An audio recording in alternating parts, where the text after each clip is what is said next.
Vascaíno do Cerrado. Fala galera vascaína, eu sou o Thiago Fontes, falo direto de Brasília, Distrito Federal, trazendo um vídeo de sábado pra gente bater um papo. Campeonato Brasileiro hoje começa a sexta rodada do campeonato. Vamos falar aqui quais são os jogos, vamos trazer notícias do Vasco. Antes, aquela moral, deixa o joinha, deixa o like, se inscreve no canal, que é importante para ele continuar sendo indicado na plataforma, no YouTube. Aí você deixa o joinha, o hype, se você ainda não tiver usado os 3, você tem direito por semana, beleza? Olha, sexta rodada do Campeonato Brasileiro, daqui a pouco, primeiro turno, foi. Meio do ano aí, para aquele campeonato lá, o Mundial, né, que vai ter dos clubes. Aí a gente tem uma outra intertemporada. Mas é isso, são 5 jogos hoje abrindo essa sexta rodada e 5 jogos amanhã. O Inter pega o Juventude, o Mirassol, bom Mirassol, tá fazendo um bom campeonato Mirassol, viu? Pega o Atlético Mineiro, o Ceará pega o São Paulo, o Sport pega o Fortaleza, o Botafogo pega o Fluminense. Desses jogos aí, o que eu tenho de informação, porque eu acompanho, né, para as entradas, o Inter deve poupar jogadores por causa da sequência. O Fluminense poupou jogador para focar no Campeonato Brasileiro. O Botafogo vem desgastado, né? E o São Paulo vai poupar jogadores também contra o Ceará. São os 5 jogos de hoje.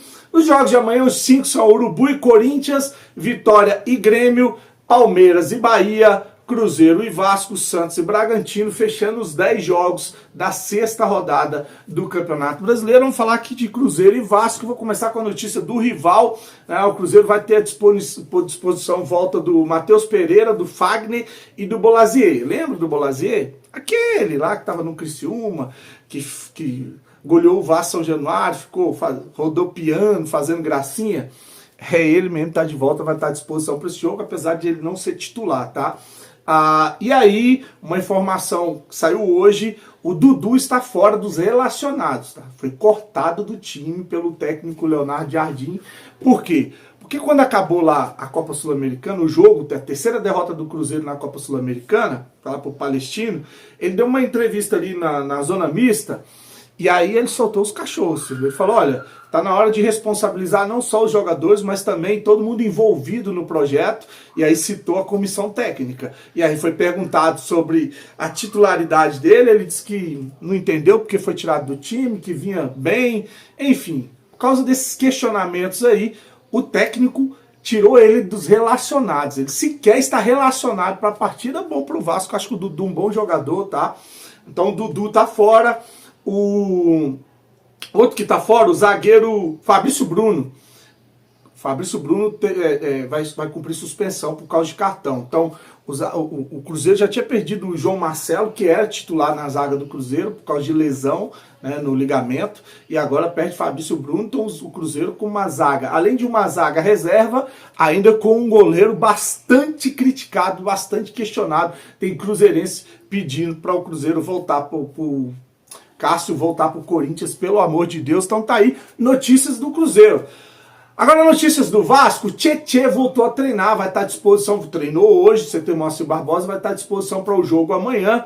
O Tietê que estava fora, tratando aí de problemas com o filho recém-nascido, né, ficou de fora do jogo contra o Ceará, contra o Flamengo, contra o Lanús, treinou, está à disposição, provavelmente não vai ser titular, né, mas vai estar à disposição para essa partida então contra o Cruzeiro, que vai ser em Uberlândia, Minas Gerais, tá? Tá aí então a informação sobre o Tietê. O zagueiro Maurício Lemos continua fora. Esse é azarado, filho. E pensa num cabra azarado. O cara tava bem até no Atlético, depois pegou um banco, depois nem no banco ficava, deixou de ser relacionado pro time e veio pro Vasco. Teve que fazer uma pré-temporada sozinho, porque estava sem ritmo, né? Estava fora de forma. Nessa pré-temporada ele se lesionou, demorou a ter oportunidade, a voltar a jogar. Quando teve uma sequência, contra o Porto Cabedelo, tomou uma pancada na costela, e aí fraturou a costela, está tratando, está sentindo dores, ainda está fazendo tratamento para poder voltar a jogar. Não está à disposição e não tem previsão para a volta do Maurício Lemos, zagueiro azarado, esse Maurício Lemos. O Lucas Freitas, cara, olha, assim, eu não acho que o Vasco tem super zagueiros, falta zagueiros aí para ser titular. Mas o Lucas Freitas também não é esse jogador ruim, não, cara. Eu acho o Lucas Freitas melhor do que o Lucas Oliveira, tá? E tá fazendo um arroz com feijão ali. Só falta o João Vitor fazer esse arroz com feijão também, já que não vão utilizar o Capasso e já que não trouxeram outros zagueiros. Tinha também a oportunidade de usar os zagueiros da base, coisa que não está sendo feita e nem vai ser, né? Então tá aí a situação do Maurício Lemos, sem previsão para voltar, e o Lucas Freitas vai ficando no time titular. O Lucas Freitas é aquele que veio do Juventude, que era do Palmeiras, pertence ao Palmeiras. Nessa negociação de vitrine, porque ele vem para uma vitrine, né? Tá sem espaço no Palmeiras, vem para jogar no Vasco. 50% de uma possível venda ou de um negócio entre o jogador, inclusive parece que o time da Turquia estava interessado nele, não sei se era o Fenerbahçe. Se vender, 50% é do Palmeiras e 50% é do Vasco, tá? Então a situação do Lucas Freitas, o atual titular na zaga do Vasco. Para finalizar o vídeo, sem muita enrolação, vamos falar aqui do Léo Jardim. Eu disse que o goleiro tinha recebido uma nova proposta, a terceira, para renovar o contrato.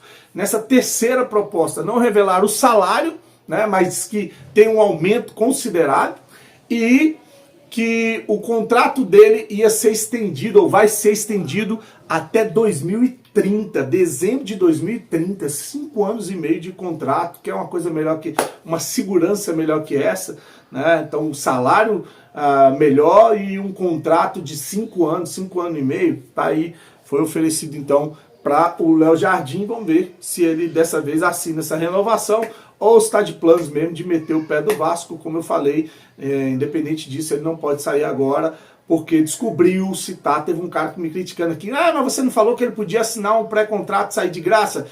Era a informação, mas descobriu que tem uma cláusula no contrato dele com um percentual de jogos, ele fica até o final de 2026, essa situação do Léo Jardim. Bom, eu tava editando esse vídeo aqui e acompanhei uma entrevista que rolou agora há pouco ao canal Podcast Cruz Maltino, tá? Então mandar um abraço lá pro Digão, pra galera do Podcast Cruz Maltino. Eles entrevistaram o Pedrinho no desembarque do Vasco aí para Minas Gerais, no embarque, né, para Minas Gerais. E aí ele respondeu sobre a crítica do Euriquinhos, né, que foi lá no programa do Benja dizer que não é o Pedrinho que comanda o Vasco, quem toma as decisões são outras pessoas. Então vou deixar aí para vocês aí o esclarecimento do Pedrinho lá em entrevista ao Podcast Cruz Maltino, tá bom? Grande abraço, curte, se inscreve, fique com Deus e saudações vascaínas. Pedrinho, a gente viu recentemente, né, o Euriquinho falando que quem controla o Vasco não seria você, seria outras pessoas. A gente viu outras pessoas falando sobre isso aí.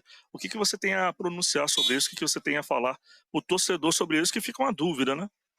Olha, eu acho primeiro de uma irresponsabilidade tremenda, né? Porque eu, como presidente, tudo passa por mim. É lógico que eu não sou formado em direito, então, obviamente, os advogados cuidam das questões jurídicas. Eu não sou formado em finanças, então o financeiro cuida das finanças.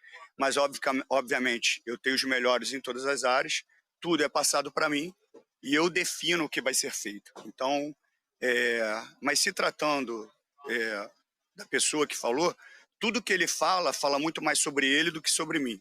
Ele e outros. Então, assim, a minha resposta é essa. Tudo que ele falar vai falar muito mais sobre ele do que sobre mim. Assim, não tem muito o que falar. Assim. As pessoas podem tirar a conclusão da forma que quiserem. Eu vou continuar trabalhando, vou continuar fazendo o que tem que ser feito em prol do clube. São ações e atitudes impopulares, muitas vezes, que me entristece porque eu queria também dar muita alegria para o torcedor, mas eu vou fazer o que é melhor para o Vasco, não o que é melhor para mim. Se eu fizesse o que é melhor para mim, eu poderia fazer o que alguns presidentes estão fazendo nos clubes, contratando grandes jogadores, grandes treinadores sem pagar, aumentando a dívida que um clube constrói em 120 anos, eles aumentam em 1 ano, ou fazer o que gestões passadas fizeram, contratar jogadores e não pagar. Porque a gente viu isso recentemente, jogadores que jogaram na minha época falando, que até cheque sem fundo receberam. Então, assim, eu não vou ter essa responsabilidade com a instituição. Seria muito fácil, para eu evitar ou diminuir as críticas que eu recebo, eu chegar e fazer contratações de peso e não honrar com os compromissos. Quando eu vou perder o jogador pelo prazo que eu tenho ali de pagamento, eu pago um pedacinho, ele não entra na justiça e eu vou deixando essa dívida para outros gestores? Não, eu não entrei para isso. Isso tem que ser rompido. E eu acho que eu fui escolhido por Deus para fazer isso. É difícil? É difícil, mas é o trabalho que a gente tem que realizar. E a gente espera, obviamente, que as coisas aconteçam no campo, que isso também tira um pouquinho de pressão até para os próprios atletas, para eles poderem ter um pouco mais de calma para jogar.